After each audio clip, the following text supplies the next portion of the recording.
አሉ። አሁን ደግሞ በተማሪ ፕሮፋይል ኢቫሉዌሽን እንዴት እንደምንሞላ ለማሳየት ነው። ይሄ መጨረሻ ቪዲዮ ነው ብዬ አስባለሁ። ከዚህ በፊት በሰራናቸው ቪዲዮዎች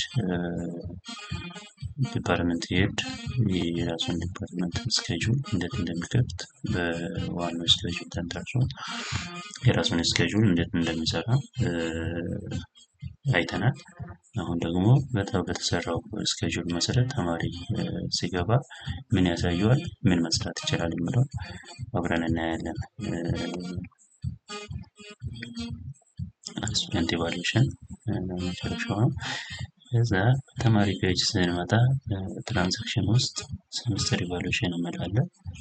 እዚህ ሴሚስተር ኢቫሉዌሽን ውስጥ ስንገባ ክፍት የሆኑ ስኬጁሎች ሊስት ይደረጋሉ። አክቲቭ የሆኑ ስኬጁሎች ክፍት ይሆናሉ እና ተማሪ የሚመለከቱ ብቻ። አሁን ይሄ ኢቫሉዌሽን ስቱደንት ኢንስትራክተር ኢቫሉዌሽን ነው። ይሄኛው ደግሞ ስቱደንት ኢንተራክሽን ኢቫሉዌሽን ነው። እና እንደምታዩት ስኬጁሉ ደግሞ አክቲቭ ነው። እና አክቲቭ የሆኑ ስኬጁሎች አጠቃላይ በዲፓርትመንት ተሰሩ እዚህ ጋር ሊስት ይሆናሉ ማለት ነው። በዛው መሰረት ሾው ስታፍ ስል ተማሪ ኢንሮል ባደረገው ኮርስ መሰረት እዚህ ጋር ሊስት ይሆናሉ ማለት ነው። ስቱደንት ኢቫሉዌሽን ፐር ኮርስ እንደሆነ ይታወቃል። እዛ ከማኔጀር ዲፓርትመንት እንደዚህ የሚባል ሰው አለ። ይህንን ኮርስ ነው የሚያስተምረው። ለዚህ ሴክሽን እንደ ኢንስትራክተር ነው ያደርጋል። ፎርሙ አለ። እዚህ ጋር ኢቫሉዌሽን ፎርም ሎድ አድርግልኝ ይለዋል። ፎርሙን ሎድ አድርጎ ያመጣልኛል። ልክ ሎድ አድርጎ ሲያመጣልኝ እዚህ ጋር መረጃዎች አሉ። ትክክል ነው አይደለም የሚለው ኢቫሉዌሽን ታይፕ ስቱደንት ኢቫሉዌሽን ስቱደንት ኢንስትራክተር ኢቫሉዌሽን ስታፍ ቱ ቢ ኢቫሉዌትድ የሚባል ሰው ነው። ሲቪል ነው። ፐርማነንት ኤምፕሎይ ነው። እዚህ ጋር ሊስት የሚደረጉ ነጥቦች በዚህ ዲፔንደንት ነው ማለት ነው። አቨሬጅ ፖይንት አሁን የተማሪ የሚመላው ኢቫሉዌሽን ከ150% ይይዛል። የሚያስተምረው ኮርስ ይሄ ነው ማለት ነው።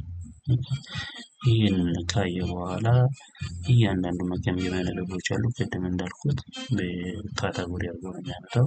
ኮር ኮምፒተንሲ፣ ሰብጀክት ዋይዝ ፖይንት አለ፣ ኦር ክራይቴሪያ አለ። ዴን ሬቲንግ ፖይንቶች አሉ። አንድ ማለት ሬት 1 2 ኤክሰለንት ቬሪ ጉድ ናቸው። እዚህ ጋር ነጥቦች አሉ። ከነኚህ ውስጥ አንዱ ቲክ ያደርጋል ማለት ነው። አሁን ለምሳሌ ይህ አስተማሪ በዚህ ነጥብ ፕሮቫይድስ ኮርስ ሲለበስ ፎር ስቱደንት አት ዘ ቢጊኒንግ ኦፍ ኮርስ ኤንድ ኤክስፕሌንስ ኢትስ ኮንተንት በሚለው በትክክል ሰርቶ ከሆነ ምን ያህል ሬት ሊሰጠው ይገባል? ከ5 ስንት ይሰጠዋል? በዚህ ፖይንት ስንት ቢሰጠው ይሻላል የሚለውን ተማሪ አንብቦ ካየው በኋላ ይሄ ከ5 ይገባዋል፣ አይ 4 ይገባዋል፣ ኒውትራል 3 ይገባዋል፣ ሳምቲንግ ላው ቬሪ ላው ሰውዬ ምንም በዚህ ዙሪያ ምንም አልሰራም ብሎ ካለ ደግሞ አንድ ይሰጣል ማለት ነው። አንድ ማለት ቬሪ ሚኒመም ነው። ማክሲመም ደግሞ በጣም በሚገባ ሰርቶት ከሆነ ከ5 ሰጥቷል። በዚህ መሰረት የኔን ኢቫሉዌሽን ሞራል ትሆነ ነበር ፖይንት ይሰጣል ምናምን ማለት እያደረገ ይህ ኢቫሉዌት ሲያደርግ በትክክለኛው ሰውየውን ይወክላል የሚለው ነው ይገልጸዋል በሚለው መልኩ ይህንን ሬት ማድረግ ያለበት። ብዙም ጊዜ የተለመደው ምንድነው? ይሄ ሲሞላ ዝም ብሎ በመደዳ ተመሳሳይ ቫልዩ በመስጠት ለማለት ብቻ የሚደረጉ ስራዎች አሉ። ያ ግን ትክክል አይደለም። ለምን አንድ ሴሚስተር ሙሉ የለፋበት ስለሆነ ቢያንስ በለፋበት እንትን ኢቫሉዌት በትክክለኛ ኢቫሉዌት ቢደረግ ስህተትም ካለበት ወይም ተጨማምርም ካለበት ለበኋላ እንዲያስተካክል በትክክል ፖይንቶች ቢሰጡት ይጠቅመዋል።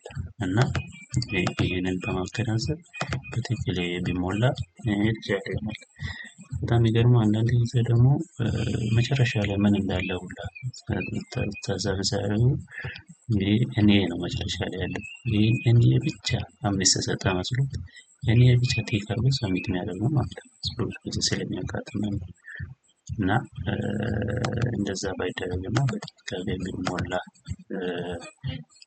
የሚል እንትን ለማስተላለፍ እፈልጋለሁ። በዛ መልኩ ቢሞላ ይሻላል። በትክክል በፖይንት መሰረት ሰውየው እንዴት ፐርፎርም ሲያደርግ እንደነበር በትክክል እዚህ ቢቀመጥ ለሰውየው ለሚሞላው ማቅረብ ጥሩ ይሆናል ማለት ነው። ኦኬ ከዛ ሁሉንም ነጥብ አንብቤ ይሄንን ሰውዬ ይገባዋል የምለውን ነጥብ ሰጥቻለሁኝ። ከ33 አጠቃላይ 33ቱን በሁለት ከፍያለሁ።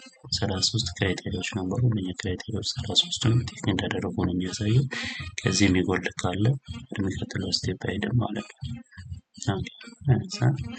ከ33 ማለት ሁሉንም ቲክ አድርጌያለሁ ማለት ነው። እዚህን ሴቭ እላለሁ። ሰብሚት ማድረግ ትፈልጋለህ? አዎ። ሰብሚት ካደረጉ በኋላ ወደ ኢቫሉዌሽን ሪዘልት ሰብሚት ይላል። ከዛ እንደገና ሎድ አድርግልኝ ብል ኦልሬዲ የመጀመሪያውን ሰውዬ ኢቫሉዌት ስላደረኩኝ ተመልሶ የኢቫሉዌት አይመጣልኝም። ኢቫሉዌሽን አንዴ ከሞላ ተሞላ ነው። ወደኋላ ሪቨርስ ማድረግ አይቻልም። ስለዚህ እሱ ላይ ጥንቃቄ መውሰድ አለባችሁ። ስትሞሉ በጥንቃቄ የሚገባውን ነጥብ ከሰጣችሁ በኋላ ሴቭ ማድረግ እንዳለባችሁ ለመግለጽ እወዳለሁ። የማይመለከተው ነጥብ ካለ በዚህ መልኩ ቀይ ሊያሳይ ይችላል። ኤረር አይደለም። እዚህ ስር ያሉ ኢቫሉዌሽን ነጥቦች ይህንን ኤምፕሎይ አይመለከቱም ማለት ነው። ለምን? የኤምፕሎይ ሚሊተሪ ነው።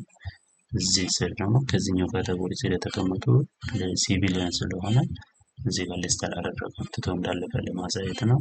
እና የቅድሙ 33 ነበር እዚህ ጋር ስመጣ 27 ነው። ቅድም ሰውየው ኤምፕሎይ ቤዚስ እና ስታፍ ታይፑ መሟላት ያለበት ያልኩት በዚህ ምክንያት ነው።